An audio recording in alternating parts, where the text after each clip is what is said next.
長期で旅行に行ってて、それから結構歩いたりとかしたので、はい。なんか足のこう表面の感じとか、ああ、ふくらはぎの裏のところほうとか、ほうほなんかちょっと違和感っていうか、う。はい。気だるい感じがしますね。あ、なんかよくたくさん歩いたっておっしゃってましたかね。そうですね、たくさん歩きました。ああ、それもありますか。なんか、飛行はい、機も長かったので、あ、そうですか。それも。何時間ぐらいいましたんですか。合計多分15時間ぐらいおー、すごい。ですけど。はそれはあります。こっちも見てもいいですかい。ね。右の方があれですかね。どっちかちょっと気になりますかね。まあ、ここのね、以前、怪我された場所とかも関係あるかそうもしれないです。ですね。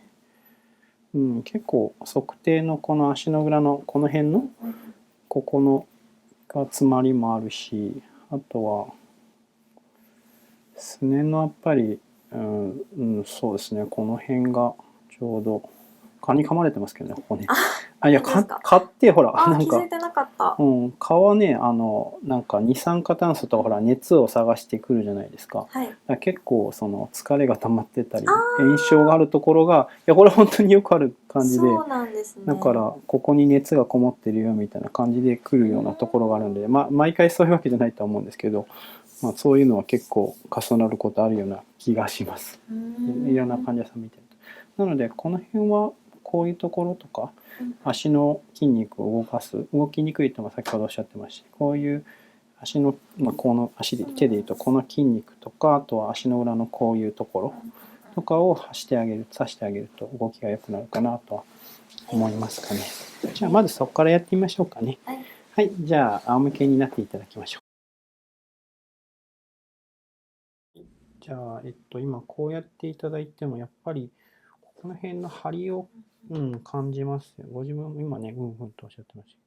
た。こういうとことかに結構細めの針でいいと思うんですけどね。こういう、固まってるような感じのところ、こわばっているところが、多分ここが普段歩かれている時に、ここ足を上げる時に負担が多分集中してた場所だと思うんですよね。こういう、そうですね。ね、ここですから、こういうところにこの筋肉の隙間がなんていうんですかね、こういう風になってて、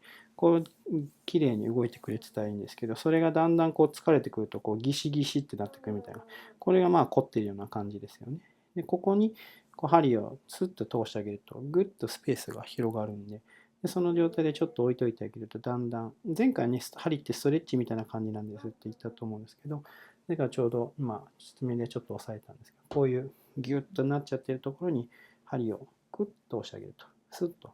スペースが広がって、でしばらく置いとくとだんだんほぐれてきて、でその形を筋肉が記憶するじゃないですけど、で広がった状態で、しばらく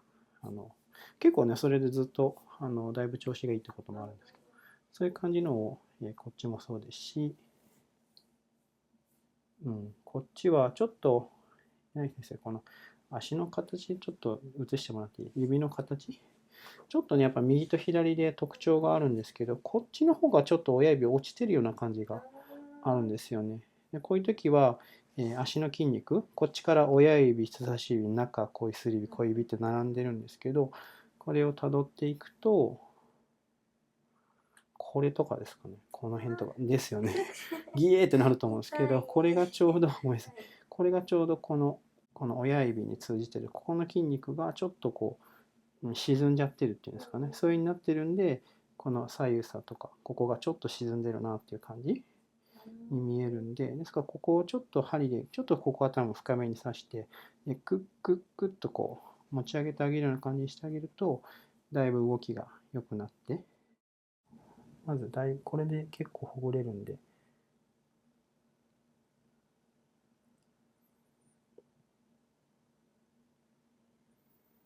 結構こうやって当ててるとね、なんか広がっていく感じがするとか、そういう、今どんな感じですかね。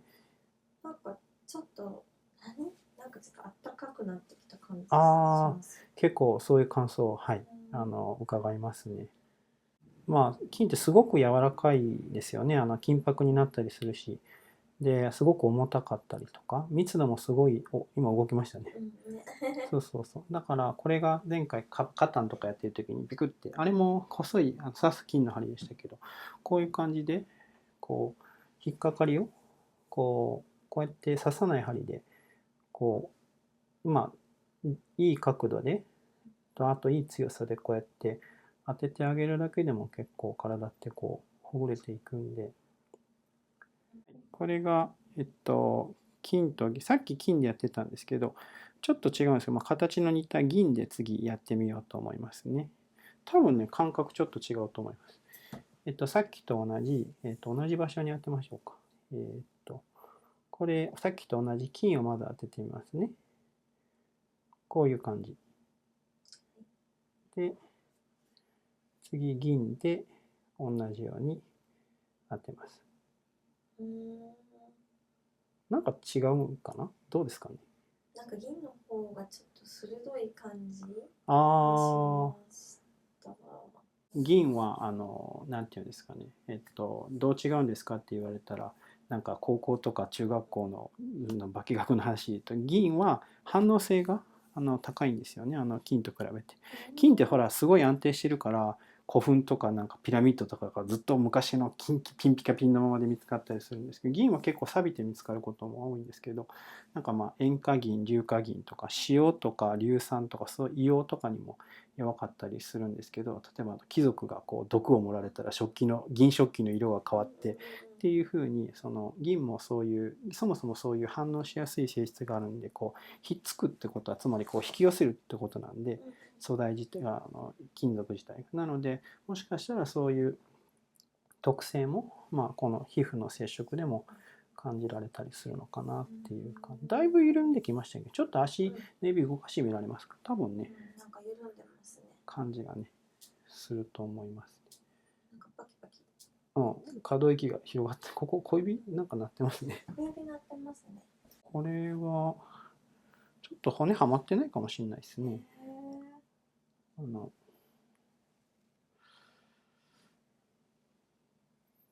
なんかそんな感じしますね。なんかほら柔道とかで肩が外れたら腕引っ張りながらはめるとか言うじゃないですか。今もちょっと引っ張りながら方向を変えてはめ直してあげてる感じなんですけど、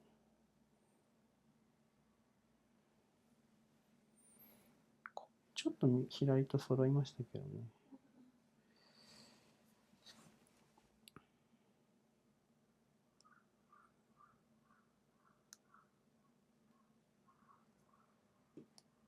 うん。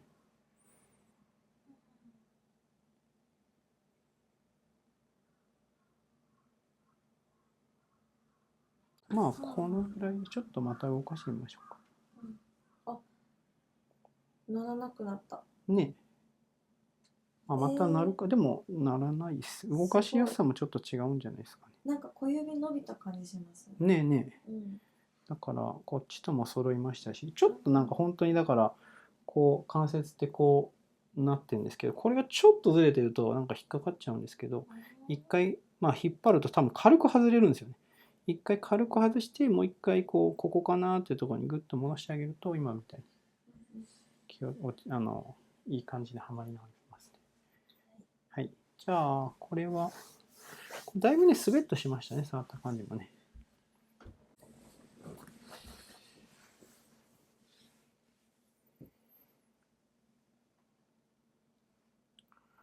こっちはでもやっぱりここがきついですよ。押さえてみますね。ここやっぱりね、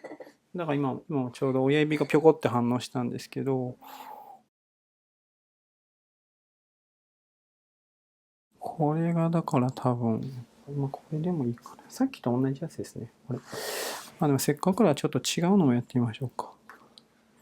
次もうちょっと小ぶりのやつですね。こんなやつ。でもこれも同じでこう手元のところが四角く絞ってあるんで、針屋さん曰くこれは岐阜県の伊藤メディカルさんっていうところの針なんですけど、もう針が大好きで社長さんが。でこれも手で作るらしいんですよ。削り出してみたいなことされるらしいんですけど、稲田先生これはねいいですよとか気がピュッと入りますみたいなことをおっしゃってて、最初の頃はまあよくわからなかったんですけど、でもなんか慣れてきたらまあなんか不思議な世界でもなく、確かになんかそういう違いが針の形とかによって違うなみたいなのは感じますね。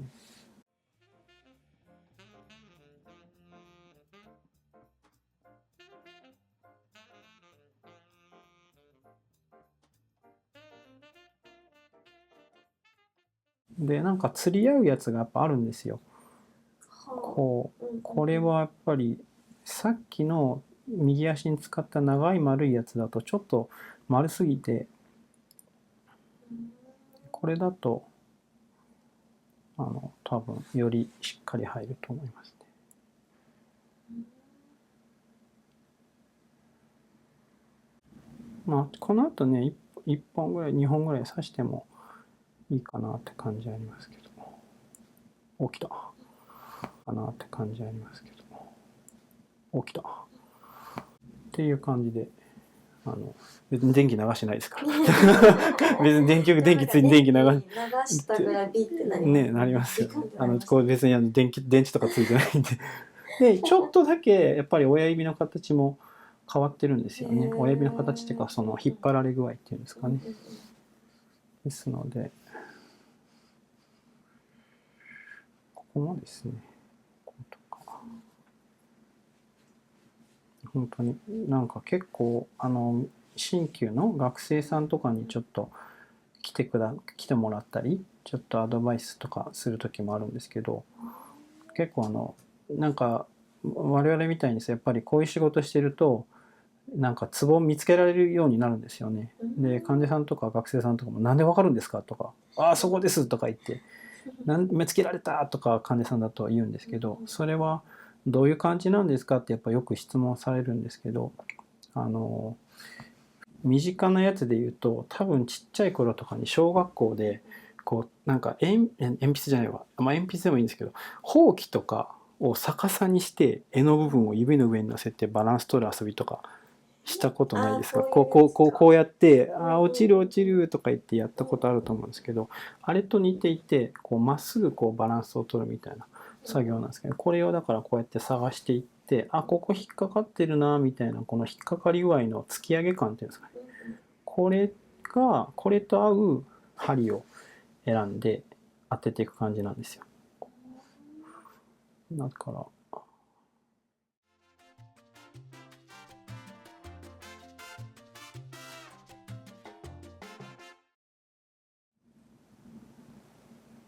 でこれでだいぶほぐれたんですけど、できればでもここはなんか一本に、ここきついでしょ。痛いですよね。ここはまだ引っかかりがあるんで、ここはちょっと普通の刺す針ですねを刺してあげたらいいかなと思うので。はい、じゃあ先ほど刺さない針で、結構ほぐれてきたんですけど、特にこっちとかこっちも1本ぐらいいっといいと思うんですけど、刺さないやつだとちょっと力が足りないって感じですかね。圧力が足りないんで、例えばここですね、桜井さんも多分なんかあーって感じがあると思うんですけど、こことあとさっきのこっちの方、ここですねは、ちょっと刺した方が良さそうなので、深さとか強さの感じから、これは2寸の金の6番がちょうどいいかなと思ったので、こちらの方で刺していきます。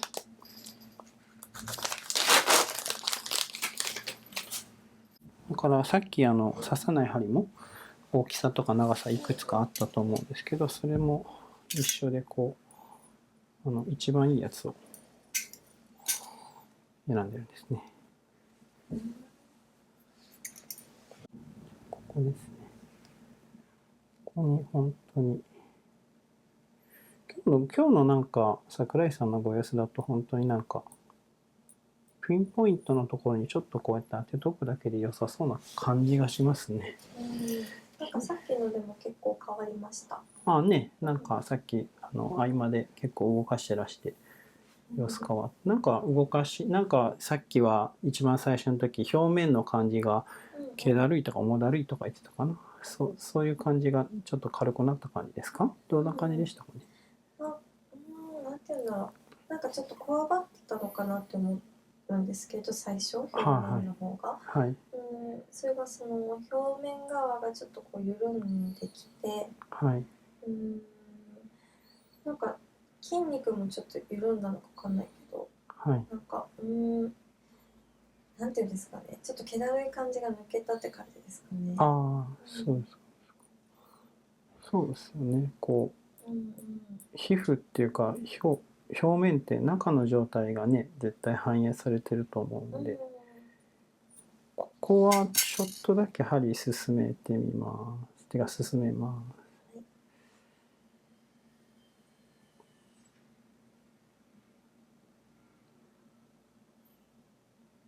この、親指と人差し指のちょうど間ぐらいの筋肉なんですけど、こうつながってるの。これの突っ張りと、ちゃんと力を合わせようと思ったら、右足はね、さっきほんとちょいちょいぐらいでよかったんですけど、こっちは、もうちょっと深いところに届けないと、ちょっといいところで釣り合いというか、合わないかなっていう感じですね。そう、ほんで、この金の針は柔らかくて、すごいこう、しっとりしてるんで、もうちょっとずつ進められるんですよね。今多分秒速、ナメクジとかカタツムリより遅いと思うんですけど、ゆっくりステンレスってこう滑っちゃうんで、スポーンっていっちゃうんですよね。だから結構他の患者さんの感想でも、他の多分ステンレスの針の鍼灸院さんだと、トントントンって打って電気流してって感じのイメージだったんですけど、って言って、ここの針はなんか一本一本じっくりですねっていうのは結構言われるんですけど、そもそもやっぱりこう、筋がこうじっくりこうずっと、そういう刺してるところだけ撮った動画もあるんですけど、ゆっくり微調整が、それこそ金箔とかってこうミクロン単位でこう薄い箔になって伸びる性質があるじゃないですか。だから針自体も、まあ、針の形のままではいるんですけど、多分その体との接してる部分では多分そういうこう金箔みたいにこうぐーっとこう、なんていうのかな、金箔するとほら細かいとこまで全部埋められるじゃないですか。金歯とかもそうです。金メッキとかもそうです。なんかちょっとした凹凸とかも綺麗にこう金が入っていくじゃないですか。多分ああいうのを針としても発揮してくれて、こう隙間にこうぐーっと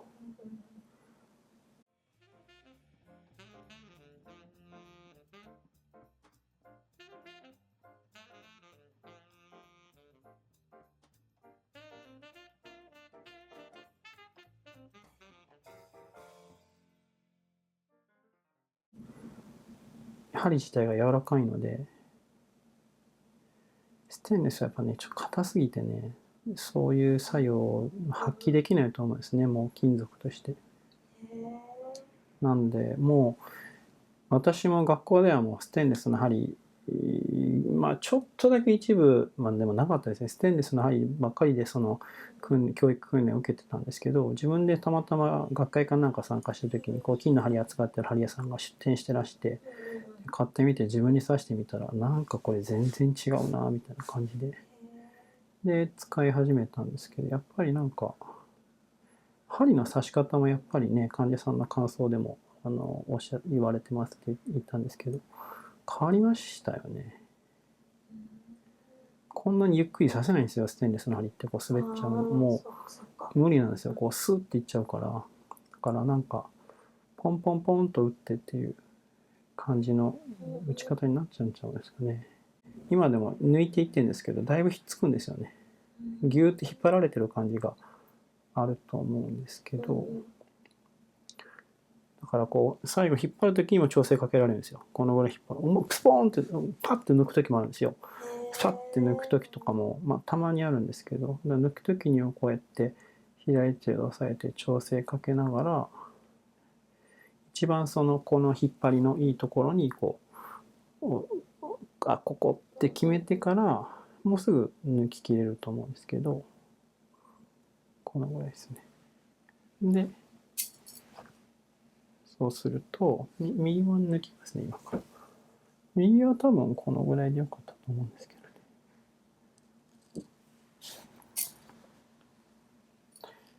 ね。で、だいぶスベッとしました。引っかかりなくなる。ちょっと足の指動かしてみられますか？確かに左の親指がね。なんか動きすぎて変な感じ。こんなに動いとったっけあんたみたいな。そうそう、あんたこんなに動いとったっけみたいな感じですかね。なんか思わぬスピードで動いてる。あれみたいな。あれこんな動けたっけみたいな。なんかドアのこの引きノブの戸車か変えたらガラガラガラっていきますよね。なんかガタガタガタっていったのにガラガラあれみたいな。そういう感じかもしれないです。いや本当にだからここが朝から本当に引っかかってて、こっちに引っ張られてたやつが、あれ動きにくいってやつがあれみたいな、いけるじゃんみたいな感じに。柳先生最後もう一回ここからね撮ってもらったら多分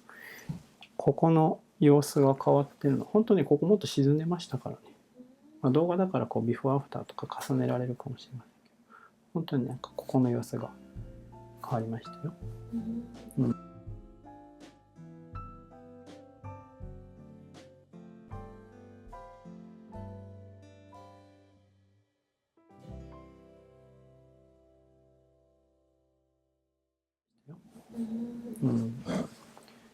右もまあこんな感じですかね。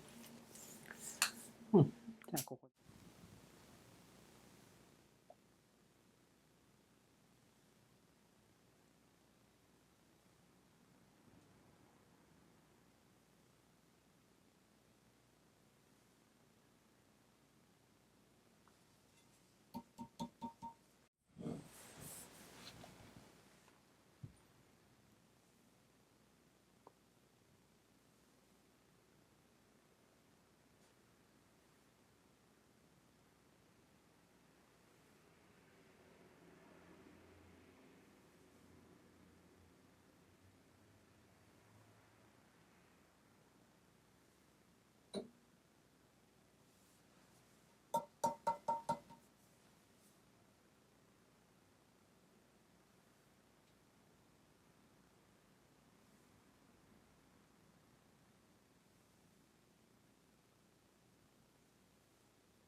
はい、来ました。さあじゃあお灸も終わって今感じどうですかね。なんかすごい指が動きやすくなった。はい。そうそう。なんか結構表面の方本当になんかむくんでたんですけど。なんか確かにシュッとしましたね。そうなんか表面の良くないものがこう取れて細くなったっていう感じです。見た目的にもなんかちょっと確かに2割2、3こことか細くなった感じしますよね。そうですよね。2、3割ぐらい細くなった感じが。なんかそんな感じが。ここが一番今日はねやっぱ大きかったですけど、親指のつながってる。でも形なんか様子変わってますもんね。そうですね。いやそうなんですよ。なんか全然動かしてる時の感じが違くて、なんかちょっと長くなった感じしますね。あり得ると思います。だからこっからこう例えばだから足の指っていうのがこれだけの存在じゃなくて、ここひいては腰からなんですけど、一番筋肉直接的に言うとここからここがこう一つの塊になってるんで、だから外反母趾とかね、あとは巻き爪の人とかそういう人もだからなんていうんですか、爪も普通こういう形してるじゃないですか。綺麗なドーム型っていうのかな、こういう形してるんですけど、これが例えばこっから引っ張られるとこう絞られるでしょ、こうやって。そうすると巻き爪になっちゃうんですよ。ですから爪をこうなんかこう成形してとかなんかワイヤー通してとかいうやり方もあるんですけど、鍼灸だとこうすぼまってる理由ここじゃないですかって言って、これがこのすねの筋肉なんですけど、この例えば人差し指がすぼまってたら人差し指をこう遡っていって、あ、ここじゃないで、大体そういうとこ押さえるとイタタタとかなるんですね。でこれをだから針でグッとほどけてあげると引っ張られが解消して、この爪の本当に足の指の筋肉ってこの辺までついてるんで、本当にさっき人差し指って言いましたけど、ここのこれがいい状態だとこうゆったりと円形かまぼこ型するんだけど、これがギューってなるとシュッてすぼまっちゃう。そうすると爪がこう巻いちゃうっていうような感じで、やっぱちょっと針はなんていうのか、ちょっと離れたところ見たりするところあるんで、そういう見方にもなったり、外反母趾もだから親指のこうなっちゃってるのはここの引っ張りが弱いからっていうことで、ここの筋肉のこっちもそうかな、こことかこことかの筋肉の働きを良くしてあげると、こうだんだんみたいな、そういうアプローチに針だとなる感じですかね。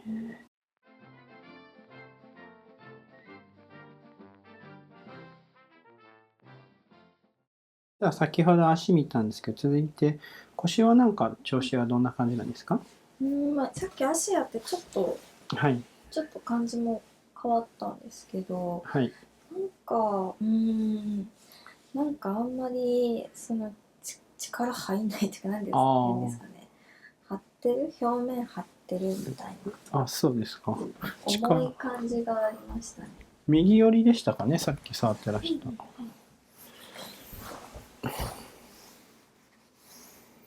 ああ、でもなんかそうですね、なんか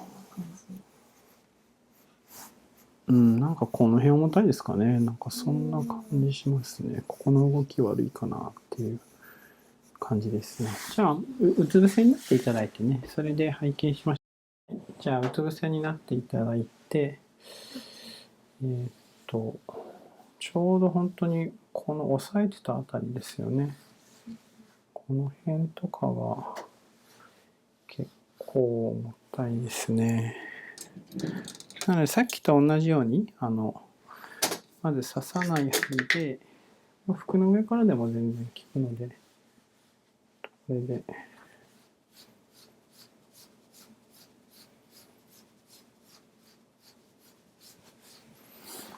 子供さんとかだったら、小児針とかだったら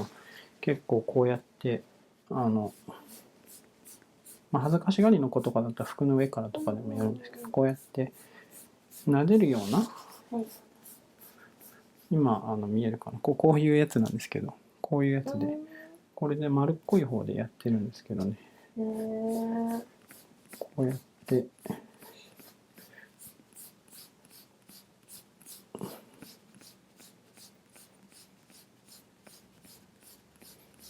これだけでも結構背筋が伸びて姿勢が良くなったりとかね、やっぱり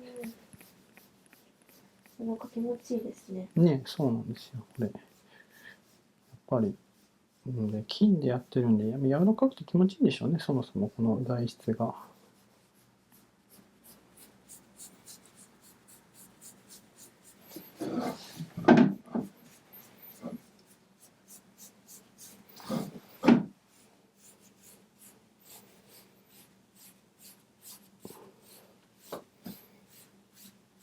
でやっぱり鍼灸の世界でも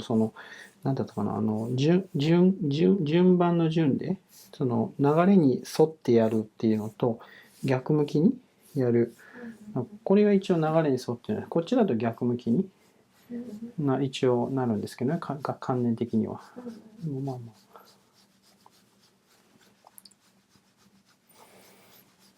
まあでもこの辺なんかはこうやって逆向きにやっても結構いいかなと思いますけど。なんかこれは今この辺がちょうど腎臓になるんで、ちょっとまあ力とか負担も内臓的にも骨格的にも集まりやすいところではあるんで、ちなみに映ってるかね、こうやってこれでこう滑らすような感じでやってますね。で、これでだいぶ、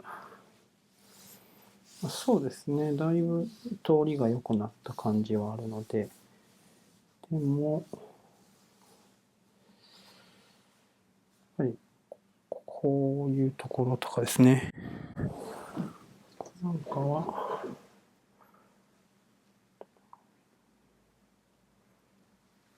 脱帽子します。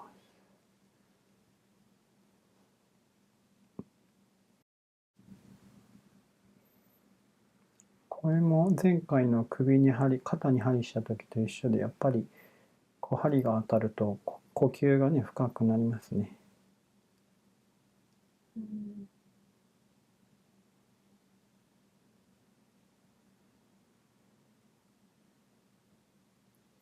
そうですね、なんか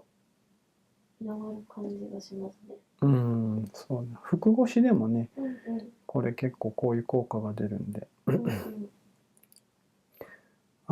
ドイツの方でこの小児科の先生でこう刺さない針、これは素晴らしい技術だということで広げてらっしゃる、熱心にやってらっしゃる、ワークショップとかもされてる方もいらっしゃる。そういう方もやっぱり例えば子供だけじゃなくて高齢の方の認知症予防とかにもいいとかっておっしゃってるんですけど、なんか結構高齢になってくるとその体がもうみっともないからとか言って服を脱いでもらうのが難しいことが結構あるって聞いて、あ、そうですよねと思ったんですけど、そういう時にもこういう刺さない針であれば、刺さりだとやっぱりこう皮膚越しにやんないと難しいところがあるので、でもそういうもう着衣のままでもこうやって針治療ですねをしてあげられる点もこの刺さない針の素晴らしいことだと思うというふうにご講演の時に話されていて、さっきも恥ずかしがり屋の子供さんとかだったらと言って、大体、年齢に応じてですけど、もうこの肌の皮膚の上からそのままやってあげることが多いんですけど、やっぱり服の上からでもいいよとか言って、それでやってる先生もねいらっしゃいます。僕もそうです。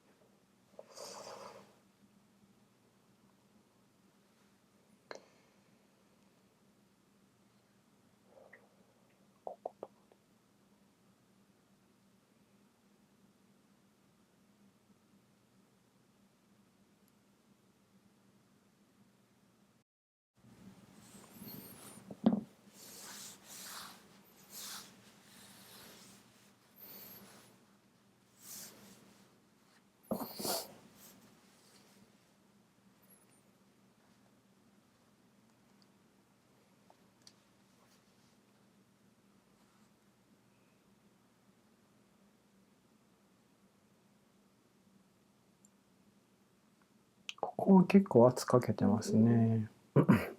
ーってくる感じしますね。はい。さっき左の腰やってたら右の腕とかも反応があったんですけど、この辺多分広背筋がかかってんじゃないですかね、ここだったら。それで腕もこうちょっと反応があったのかもしれませんね。結構患者、特に男性の人でヘルニアとかって多いじゃない。男性の方が多いってやっぱり男性の方が筋肉強いんで、腰言わす傾向があるのは、ここってその足の大きい筋肉、ここ腰から足にかけての大きい筋肉と、上半身のこの大きい筋肉がこうクロスするとこなんですよね。だからここでグッと力がだからスクワットするときここにこう巻いたりするじゃないですか。なんていうのベルトみたいなやつをあれもだからここに力がかかるのをサポートするものだと思うんですけど、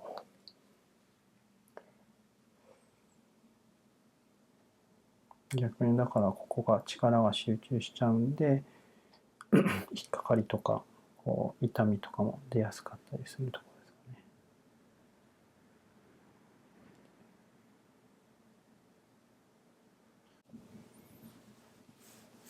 ね。これでだいぶ取れたと思うんで、最後こことここはちょっと針刺してあげてもいいかなと思うので、ここはさっきのと同じようにちょっと針刺してみようかなと思います。じゃあ今からそうですね、刺さない針だと届かない感じだったこういうポイント、まあ、さっき押さえてた跡がね、もうちょっと発石して出てるんですけど、こういうとこですね。ちょうどよくある現象なんですけど、足に刺した針と同じ針で2寸の6番なんですけど、良さそうなので、それで刺していきます。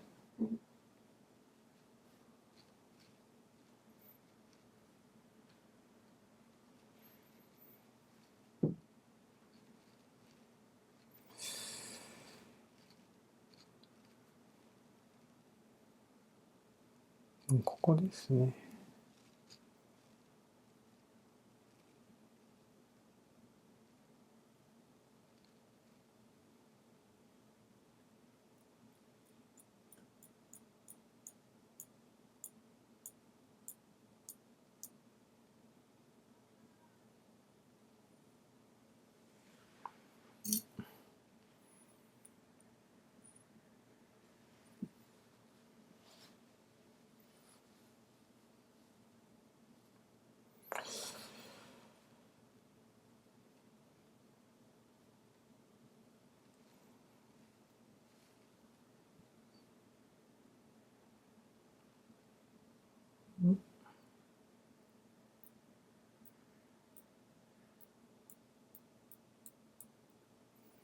腰は、まあ、右手も右の方に添えてらっしゃいましたけど、右の方がちょっときついですかね。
今ちょうど届いたかなっていうぐらいのところですね。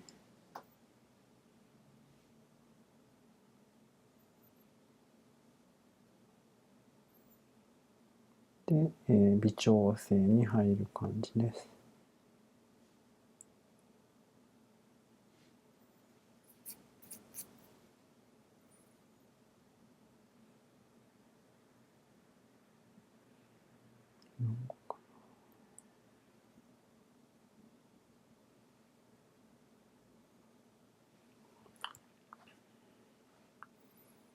ちょっと置いときま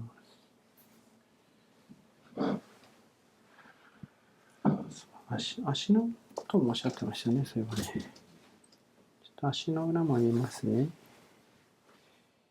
はい。じゃあ、これ、足の裏も先ほど見ていたら、やっぱこの辺ですよね。こことかは。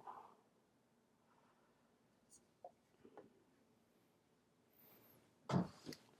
っぱり、ここはちょっと動きが悪そうなので、やっぱり、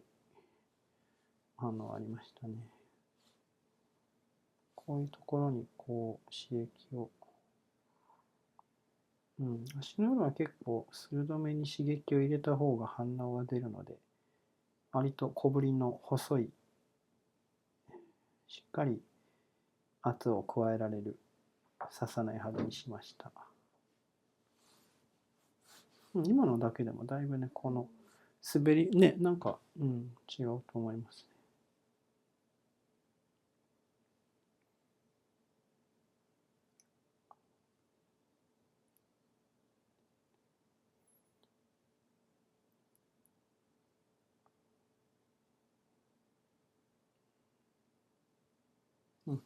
反応ありますね。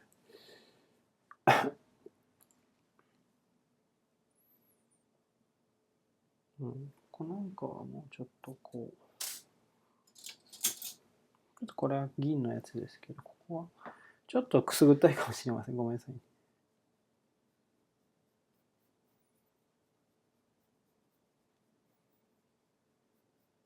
この針はこう先がポチョっとなってるやつなんですけど、これでなん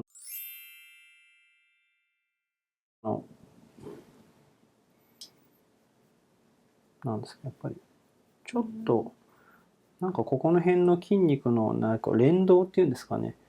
が悪い感じなんで、ちょっとこう引っかくような刺激をこの筋肉の走行に沿って入れてあげて、連動を良くしてあげてる感じですかね。ここの辺とかもね、針ってツボがあるんですよ。こことこことこことかでね。だから、場合によったら結構この辺にブスーってこう刺す針を刺す場合なんかもあるんですけど、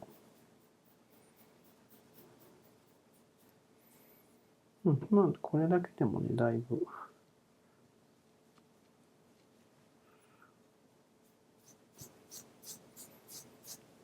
様子変わりましたね。こっちもやっていきましょうか。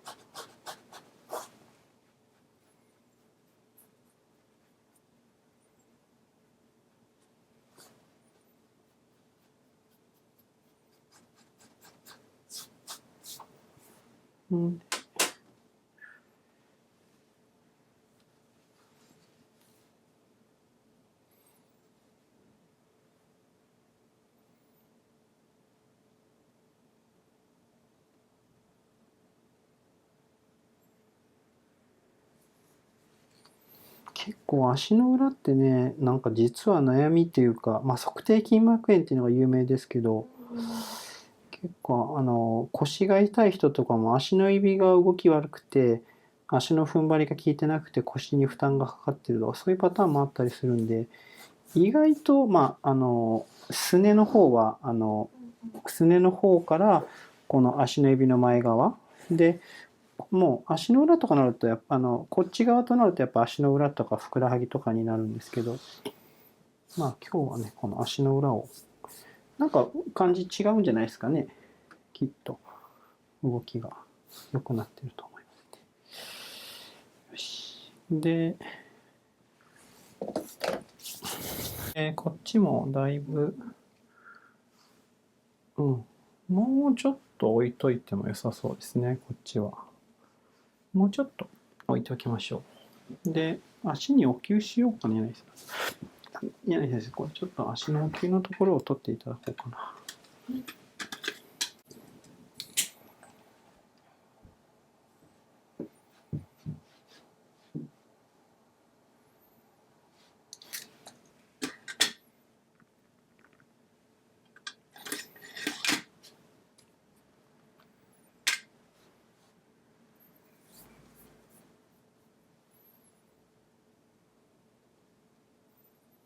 お灸はこう体がのびのびと動きやすくなるような効果があるので、またやっぱ火なので金属とは違う効き方をするんですけど、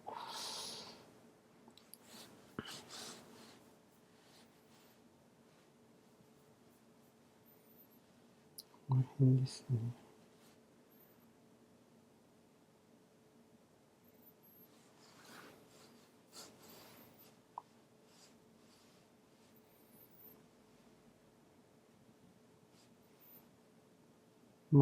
布団乾燥機なんかが分かりやすいかもな。布団乾燥機、布団を干すでもいいかな。湿って重たくなっちゃってるこの布団とか、布団ですね。をこう干してあげると、こうふわっとするじゃないですか。あんな感じですね。太陽に当てるみたいな感じで、お灸もこうやって光を当ててあげて、ふわっとさせてあげる。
場所によって大きさとかひねり方を微妙に調整しています。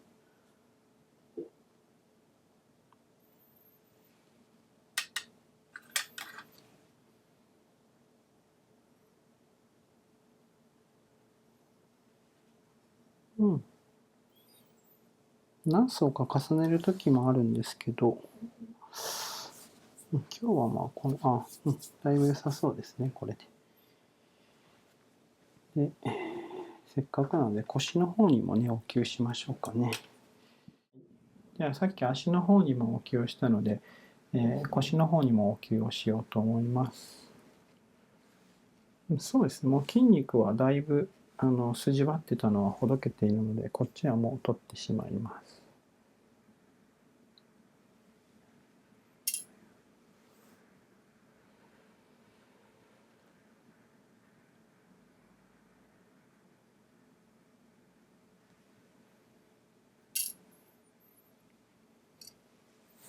そうですね。でこれもちょっと場所を選んで、おおむね針を刺したところのすぐ近くになるんですけど、そうです。ちょっとだけ上のところですね。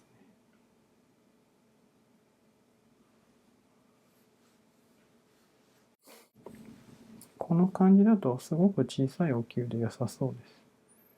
結構ね、長いこと針を置いていたので。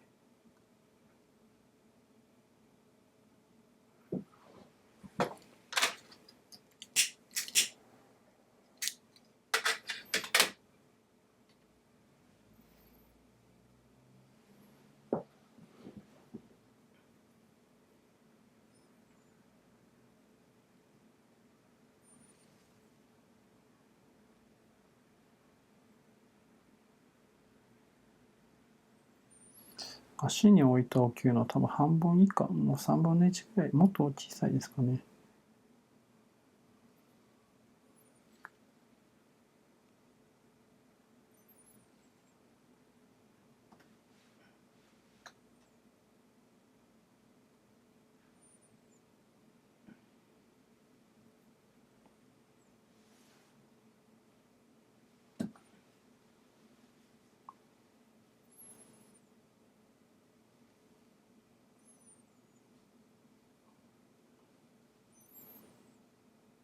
そのお灸をした後にやっぱりこの辺の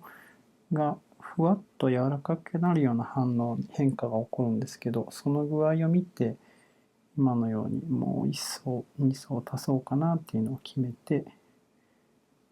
足の裏はね割と大きめにひねりましたし、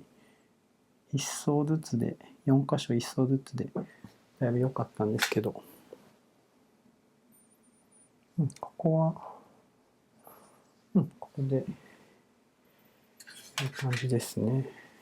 これで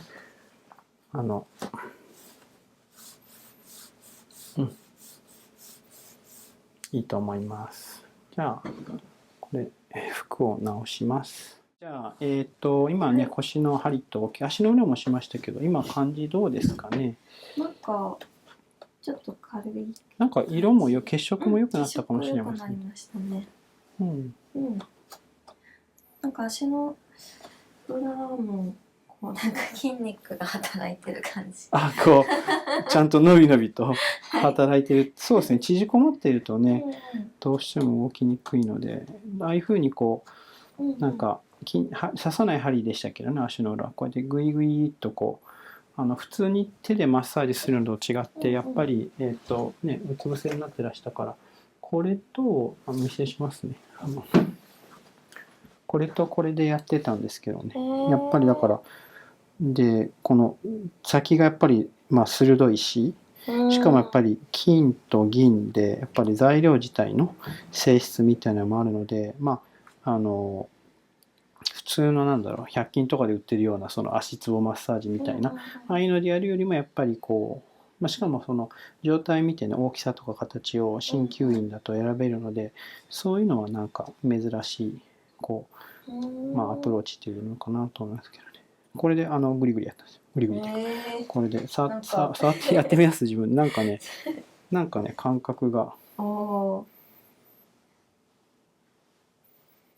なんかこれ面白かったですね、不思議な感覚があったと思います。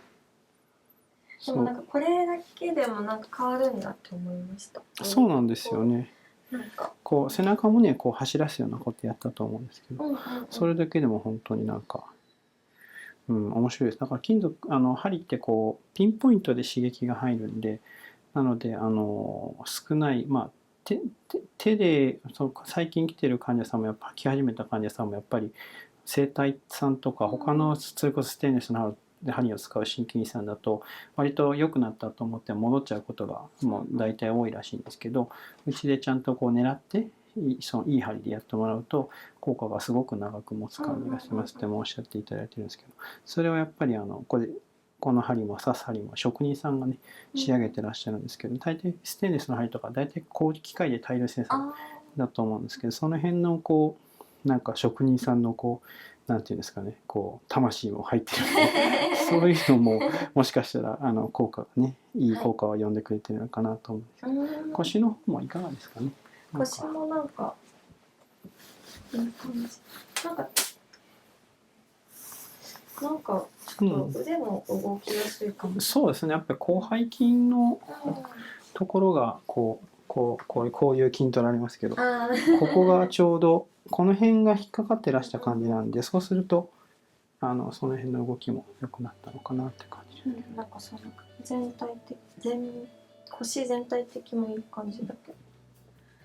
腕はいい感じです。ね、飛行機も長い時間でこうだったらもしかしたら縮こまったのかもしれません。なんで今日はじゃあ足と腰のご相談でしたけど、これで大丈夫良さそうですかね。はい。じゃあ今日もありがとうございました。お疲れ様です。